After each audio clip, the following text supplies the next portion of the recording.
Swayam Prabha. Digital India. Educated India.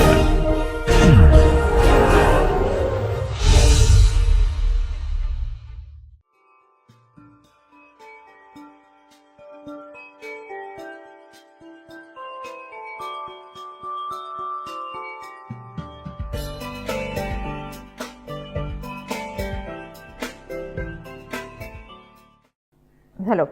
Now, this particular lecture is very important in the sense it puts forward a very important question, that where is the gap? We have been talking about good practices, these guidelines that we have in the country. We studied harmonized guideline, we have done the accessibility audit and the simulation exercises. So, now in spite of all these, maybe why are we not finding every building accessible? Why are we not having every urban space safe and inclusive? So, maybe there are certain gaps. So, we will try to understand some gaps in the entire system. So, what are the basic steps that a technical person would require to go through? First, the preparation of the drawings, technical as well as technical and conceptual drawings. Finishes, material selections and detailing. Then the procurement, specification and costing. You have to select the materials and also give proper specification and do a budgetary estimate. And then finally, last but not the least, implementation of the construction and site. So, these are the steps for the technical experts, and then of course, the post occupancy evaluation, which we had discussed in our last two classes, that is the simulation exercise and the accessibility audit. So, first the drawing preparation, the technical and conceptual parameters. So, by now we are familiar with these drawings, like this is a parking area where we have two parking slots exactly following the dimensions, and 2400 with 1200 transfer bay and a scooter and a two-wheeler parking with these guidelines. And we also know that this is a 1200 space we require for, and this is a curb that we require. So, from where it can be this easily there is a barrier, but the person once gets on this with the help of a curb ramp, which is not shown here, and then can pass through. Okay, this we know, our standards will tell us. We also know that what should a ramp look like, that where should be the detectable warning signs, what are the these heights at which the railing should be placed, the surface, slope, everything is there. Okay. Now, in spite of that, sometimes we do some basic mistakes. Now, what are these? See, this ramp, it has got a now this is actually the accessible entry to a public green space. Okay, we are doing this. We have a very good slope ramp. We have the railing also, but what the problem here is, the railing is abruptly ending here. Maybe that's one problem. Doesn't have these warning strips, and also now the parking. What did we study? We studied that the parking should be within 30 meter to the accessible entry, which is there, and it is well demarcated. But again, all of these and these bollards are there, but there should be one bollard missing here, so that, or one bollard missing between the two car parking, so that what we have seen here, that this transfer bay should be continuous to the accessible path where it should lead to, which probably is not happening here. Why this? That may be the reason, because someone who has designed it might not have felt the necessity, or might not have visualized how a person on a wheelchair will interact with different spaces.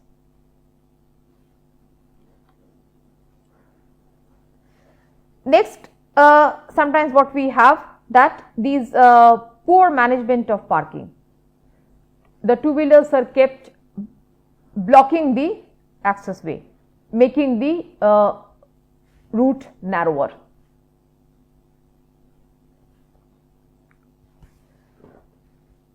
We might have slopes.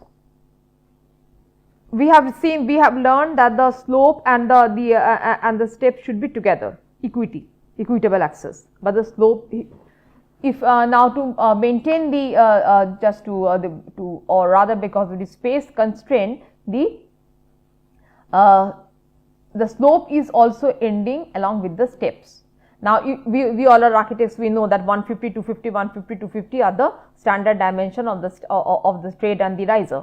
But the slope has a different, but the ramp has a different slope. So, it should have gone further.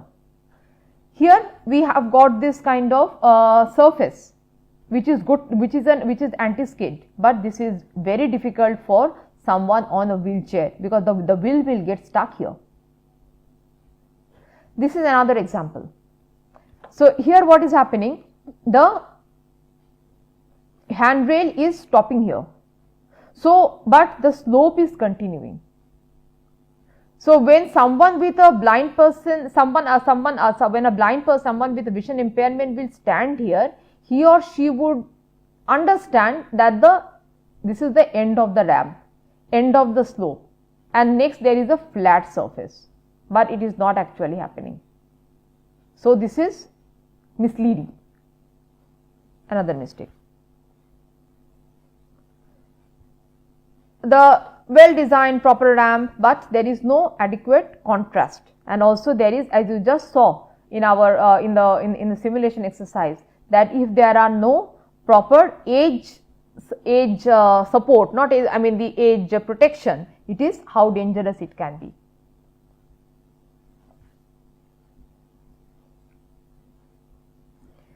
Okay, now this is the next one. We know that what should be the minimum width. What should be the minimum width to take a wheelchair through? That is, we know that the door width is 900. Okay, so for a wheelchair can commonly can easily pass through. That is 900 millimeter. So we can easily identify this that this door is narrow. The wheelchair is not going through it. So we can in the audit we will very happily come up with this. That this is a barrier. We have identified a barrier. But in this case, the door is wide, but it is not operable by a person on a wheelchair, and also there is a threshold which a wheelchair cannot negotiate. So this is again a barrier, though it is of 900 millimeter. So we have to identify it. What ideally should we have is that a ideal door. What are the features? Let us see. So, a door with a extra long handle, so that you can use your fist to open it, use your elbow to open it. You have a kick plate, so that someone can at this level, someone can kick open it. You have a vision panel, so that if someone is there on the wheelchair on the other side, you don't end up opening the door bang on his face. Width is also there, and this is a contrasting color frame, so that a person with low vision or a person with cataract can identify the door. Information sign, doorbell at a height which is accessible from the wheelchair. So, a complete picture considering all usabilities. Just so whenever we are doing this spatial design, how does an architect submit? How does an architect submit a drawing? Tells W1, W2, W3 different windows. Now let us talk in working drawing or this municipal drawing, sanction drawing stage. What do we submit? We submit a list of a schedule of doors and windows, W1 to W7, D1 to D4. So all D1s are 900, all D2s are 1200 or something like that we submit, but that does not take care of all these nitty-gritties. So as what is important, that if you want to make your building accessible, these additional detailings are required at a building drawing level. Like we architects sometimes give detailed toilet drawings, so showing all the fixtures and finishes, but we hardly submit all these details for making our building accessible. So these should also be part of building drawings, so that there is no mistake done. Okay, now let us see a toilet. So we all know that what did we learn? 900 millimeter entry, 1500 turning space for a wheelchair to go turn, the grab bars placed everywhere, the electrical controls. So these are the all requirements for an accessible toilet. Now where can we go wrong? Very easily we can identify these barriers. I mean, just till now, I mean, by this time we have understood these barriers. But is something wrong there? It has got a grab bar. It has got 2 grab bars in the first case, 1 grab bar in the second case. But so, is there any problem? Maybe there is. The height is not adequate, because you see the WC is mounted on something due to whatever reason. So an elderly person cannot just climb up there. Also, if you see the gap here, if you remember the slide I showed you on the simulation exercise, where the boy was parking the wheelchair just by the side of the water closet and then transferring, that is essential. So here it is not there, that space is not there. Here also that space is not there, then he cannot use the features. So you require adequate space by the side of the water closet, so that you can someone can park the wheelchair and do this kind of a parallel transfer, because otherwise it is not possible for someone who is park a wheelchair far away and then walk and sit on the water closet. So that is to be understood. It is not just a 1500 by 1500 space if you give, and 220 by 2200 space square if you provide. That's not only an accessible toilet. Accessible toilet means a lot more. You have to think about the approach. Like, this approach is acceptable, this approach is not acceptable. See, the same 1.5 meter by 1.5 meter. So if an architect gives in the drawing 1.5 meter by 1.5 meter square and marks that as an accessible toilet, in this case he or she is right, the other 2 cases they are wrong. Why? Because from here he cannot go to this place. From this position it is or from this position it is really difficult to transfer, then he has to walk, and if he is able to walk, why he is on a wheelchair? So these, I mean, and why has this happened? Just because improper placement of the door and the sanitary fixtures. So whenever we are preparing these architectural drawings, if we do not do this, the gap will always exist. So it is not possible to tell you, about through harmonized guideline everything. Basic things can be told, but otherwise the usability is to be understood. That's why we are giving so much of stress upon the simulation exercise also. Here, this was otherwise a very perfectly designed toilet, but someone has decided to keep the this dustbin here. Otherwise, if this is folded, this is a foldable grab bar, a very good transfer. Anyway, so this is that same toilet which I was showing you during the simulation. Now here we talk about a basin which is only for wheelchair user, but that is not an accessible basin. So is this mirror is not accessible, not usable by someone who is standing. I am just 5 feet and 2 inch tall, so I am standing there, I cannot see myself there. So that means there is something wrong with the mirror. Either it could be a full length mirror, so that it can cater to both the someone who is sitting and someone who is with a decent height is standing, or it can be a tilted mirror. A tilted mirror, slightly tilted, so that can also with a fixed at a standard height, so that upper standing person can see as well as a person on wheelchair can see, because it is tilted. So, these detailings are required to remove the gap.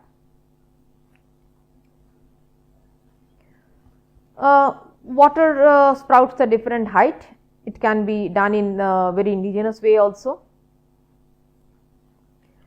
Okay. Next is the lift. We know that what is the standard dimensions required for the lift, and there should be grab bars, a mirror and everything, and the controls. So, if we just select from the brochure a particular a lift of adequate standard, will it be okay? We might go about now. I have spoken a lot about this, that this collapsible gate is a barrier. So, if we just remove that collapsible gate and provide this, are we okay? We are still probably not okay. This is as per the standard, maybe the dimension wise, but the other things which make it accessible, that is series of or a sequence of directional and hazardous tile leading to the exactly the point where someone will find the button, that is important to make it totally accessible, or this kind of highlighting these emergency buttons and all within the control panel, that will make it accessible. So, there are some neglected interior details. So, not just the dimensions which matter. When we are designing an accessible library, this is a very common what we see, the site reach with obstruction, what should be the grass breadth, what should be the shelf height. So, we can, these are told. We have said that the library furnitures need to be accessible with a height of 750 to 850 millimeter, with knee space of 750 millimeter wide and 480 millimeter deep. These things will be told. But in spite of that, library might not be, or rather will not be accessible without, if you do not have these additional things. Say a braille printing facility, accessible digital catalog, e-books in audio format, or enclosed rooms or cubicles for hearing and vision impairment, who may need assistance for reading. You cannot do that in an open reading room. So, these are some neglected interiors. Where you are designing an accessible classroom, you can have these child friendly furniture which take care of the children anthropometry. But you might have a classroom that is dark, with someone with vision problem might be having problem. So, there are additional things. You require an anti-skid flooring, you require a light colored painting surface without glare. Many and many of us have problem while in the childhood must have faced this problem when we look at the blackboard and there is sunlight falling on the blackboard because of the improper placement of the windows. So, if you, I mean, that is okay for maybe a child with proper eyesight, but someone with a poor eyesight will have problem in this. So, think about the stigma that child is facing: unable to follow the class lectures, poor performance, being scolded by the teacher. So everything has this compounding effect. Even the window height. Now, height of the window. We know we will have separate discussions on child friendly design or the elderly friendly design, but the seal level of the window, we know 750 or 900 is okay. But in that case, what happens? Think about the height of a child who is sitting. Can he have a view outside?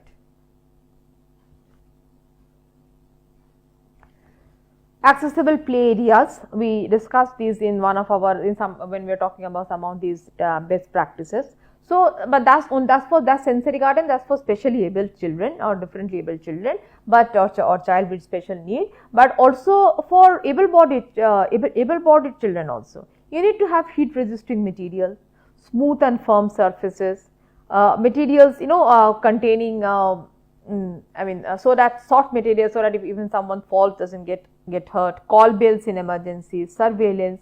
So, everything kind of make the so these details, these interior details, these additional nitty-gritties or additional what do I say, how do I put it, additional features which kind of make the interior safe and accessible. So, these are all beyond the dimensions. A physical space, when we are trying to create with smart provision, which is enabled with an induction loop system, with a PS system. Now, once you have designed, once you have done the interior well, once you have done the working drawing, then you would be asked to prepare the tender drawing, the tender document, where you have to talk about the finishes you have already decided. You have to select the materials and go for the specification, with the help of which procurement can be done. Because that's what is it, that's because I mean there is the gap. I mean if you have learned about the standards, and when you are making the drawings, if the contractor or the builder is not able to execute it properly, that means we as the architects are failing to convey the message to the building or to the someone who is constructing. So, we have to have a the seamless process. So, we generally we follow these DSR, we follow these open sources. So, we have to specify, and these are available. DSR or the Delhi Schedule of Rates, they will talk about these various materials which are anti-skid. So, you need to specify those. This problem I have seen in a while auditing a school building in I think I told this in earlier one of the lectures in one of the metro cities, where granite was used on the ramp and it was extremely slippery. So, you have to tell exactly that what anti-skid tile you have to use, what should be the dimension, how it should be laid, so that it does not create glare, is not misinterpreted. Sometimes this kind of a jari or this tile design might give a illusion of 3 dimension with poor vision people. So these are also to be avoided in public spaces. So any kind of tile design or any kind of flooring design which creates an illusion of 3D need to be avoided, and you have to select the tile accordingly while procuring. Tactile tiles, they are included in the DSR.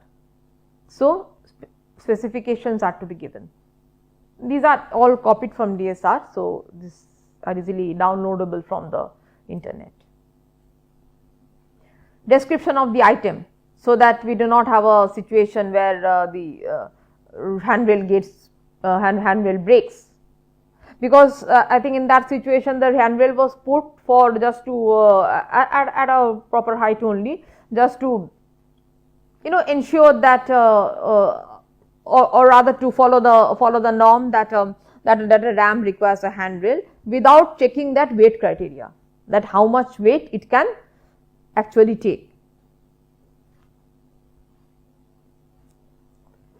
You can go for select your tiles, keeping aesthetic in mind, that the 5 UDIP, the Sundar part. So, there are tiles available of different colors, different text, different material. You can have you have steel tiles also like this. So, these tiles are to be selected.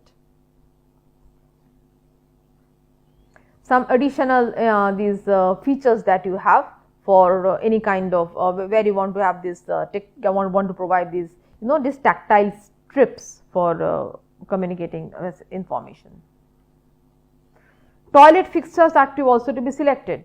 All faucets are not accessible. Certain faucets are accessible, because all these categories you require a proper grip to open. But in second category you do not require a grip. You can just simply just use your hand or use your elbow to open these facets.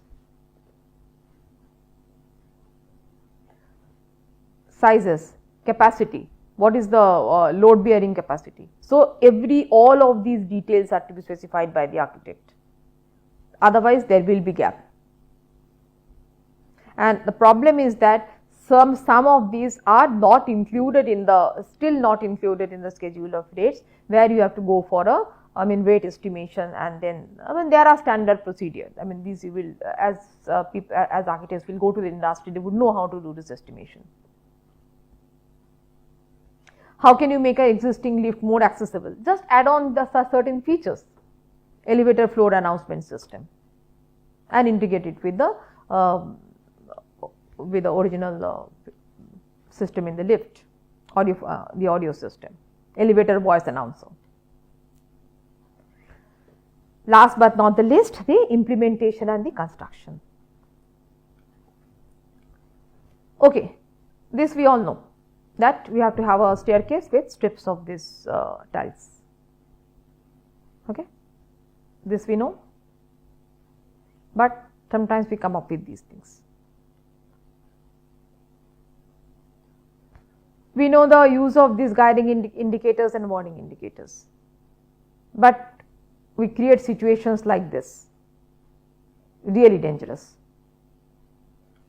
I mean, you are comfortably and conveniently leading someone to bump into this, and here it is discontinuous, so gets totally lost, doesn't know where to go. This is a good example where you are properly guided. So these are to be followed. Here, another very interesting thing. Now these are the tiles which are directional. The contractor had placed this with all good intention of increasing friction, but what has happened here, when someone comes here and touches, will start walking this way or this way, will not go this way, because when he is touching it here, it shows that walk this way or walk this way. So it is totally misleading and dangerous. Situation like this.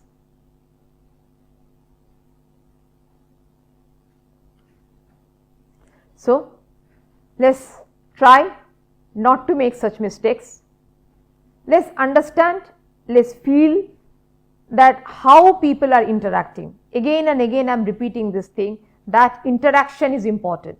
Interaction between a person and the environment is important. So we have to stress upon that interaction component. Then only we will actually understand the meaning of these standards, and we will not make any mistake while we actually translate these standards into designs, and then further these designs into implementable working drawings and other documents required. Thank you.